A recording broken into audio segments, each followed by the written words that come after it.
최근에 정부가 바뀌고 난 이후에 그래도 경제적인 분위기가 조금씩 나아지는 것 같아서 다행입니다. 2024년 12월에 이제 정치적인 혼란, 이제 겸령 이후에 경제가 되게 많이 망가졌었죠. 이 정치적인 불확실성 때문에 경제가 완전 나락까지 떨어졌단 말이죠. 2025년 4월 달에 코스피는 2280까지 이제 주저앉은 적이 있었고 되게 좀 상황이 안 좋았죠. 근데 지금은 뭐 2850, 뭐 2900 간다, 3000 넘어간다. 이런 식으로 한국의 정치가 좀 그래도 희망을 좀 보이고 있는 것 같습니다. 뭐 여당이다, 야당이다, 뭐 여러 가지 얘기들 많이 하는데 무엇보다도 좀 더 중요하고 의미가 있다라고 생각되는 거는 그래도 새로운 정부가 들어서서 좀 열심히 일해 보겠다, 움직여 보겠다라고 이제 분위기가 이제 만들어지고 있다라는 겁니다. 그게 제일 다행이다라고 생각합니다. 지난 3년 동안 좀 되게 많은 혼란과 좀 되게 많은 갈등과 좀 충격들이 계속되었던 것 같습니다.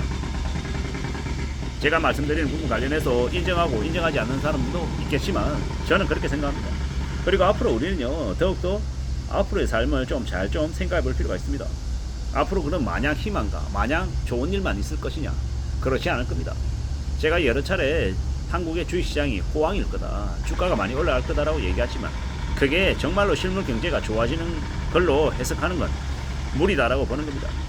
이 거품을 일으켜서 사람들을 그 거품이 취하게 만들어서 소비를 진작시키는 것이지 정말로 경제가 좋아져서 소비가 나아진다라고 보기는 조금 어렵습니다. 물론 한국의 코스피가 예전에 비해서 좀 예전부터 계속해서 저평가되어 있는 건 사실입니다. 그래서 이제 주가가 좀 제자리를 찾아가는 것도 사실인 거고요. 기업들도 이제 주가를 끌어올려서 여러 가지의 이제 방향들을 만들어내려고 하는 것들도 사실입니다. 너무도 잘 알고 있죠. 그런 것들을 좀 잘 궁리하고 잘 좀 따져볼 필요도 있다라는 것도 알고 있습니다.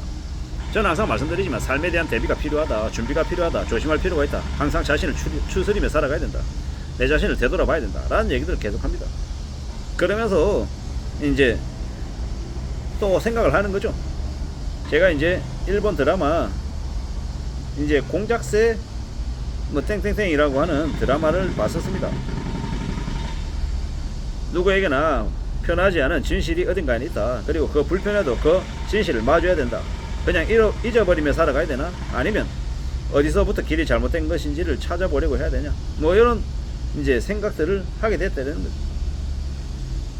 저도 마찬가지고 여러분들도 마찬가지고 우리가 살아가는 앞으로의 시대에 많은 현상들을 우리가 충분히 다 예측하고 다 전망하고 거기에 딱 맞게 이렇게 어떻게 대응하며 살겠습니까? 근데 당장 오늘 당장 그리고 이번 주, 이번 달, 다음 달, 올해 하반기 이 정도는 그래도 어느 정도 어떻게 흘러갈지에 대해서 추정하고 예측할 수 있기 때문에 그런 것들을 좀 보면서 우리 나름의 좀 대비책도 가져가자라고 말하고 싶은 거죠. 분명히 주가는 계속해서 올라갈 겁니다. 코스피는요. 근데 이제 그런 이야기들도 있는 거죠. 주가가 무한정 5년, 10년 계속 올라갈 것은 아니다. 25, 6, 7 저는 이제 2025년, 6년, 7년 정도까지라고 보는 거죠. 좀 더 길어진다라고 하면 2028년 한 상반기 정도까지 가지 않을까라고 조심스레 추정하는 거고, 거기 동안은 주식시장이 많이 거품이 많이 낄 거다. 그리고 일반 사람들은 뒤늦게 뛰어들어서 또 부자되기 열풍이니 아니면 탐욕이나 욕심을 많이 부릴 것이다. 근데 이제 올라갈 때가 있으면 내려갈 때가 있을 거고, 지지분에 부진할 때도 분명히 있다. 우리는 그러는 중에 우리의 삶을 꾸준하게 잘 좀 이어나가는 것도 더욱더 필요하다.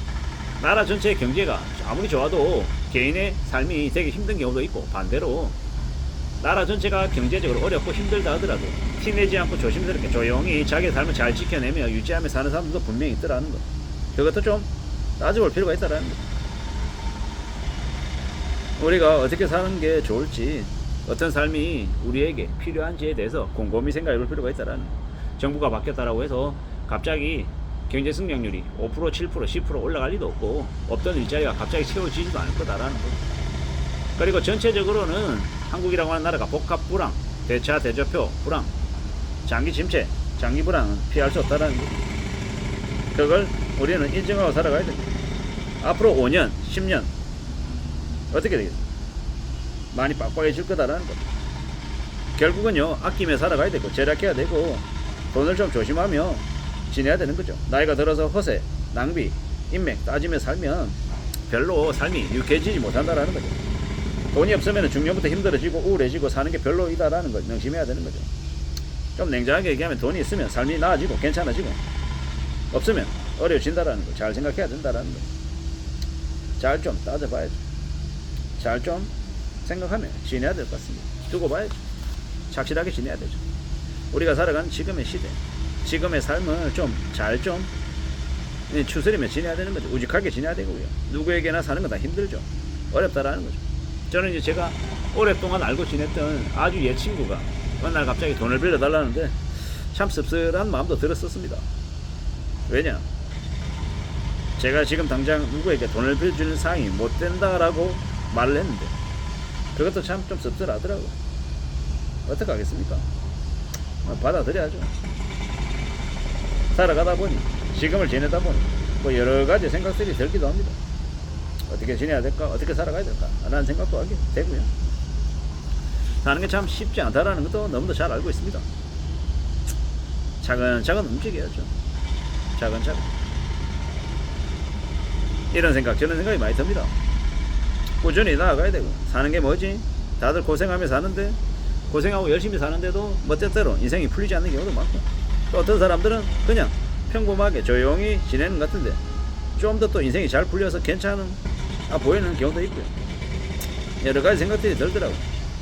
참 어떤 생각을 해보면 요즘은요, 진짜 안 아껴도 되는 사람들은 아끼고 살고 더 성실하게 지내고 더 절약하고, 진짜 절약하고 성실하게 살아야 되는 사람들은 남들 하는 거 다 따라하고 사치 부리고 뭐 그러고 살더라는 거죠. 이게 뭔가 싶기도 하고요. 벤츠나 이런 거 쫓아다니기보다는 자기 능력 키우는 게 먼저인데 책 좀 더 읽고 좀 더 열심히 살고 이러는 게 나을 것 같다라는 생각을 해봅니다.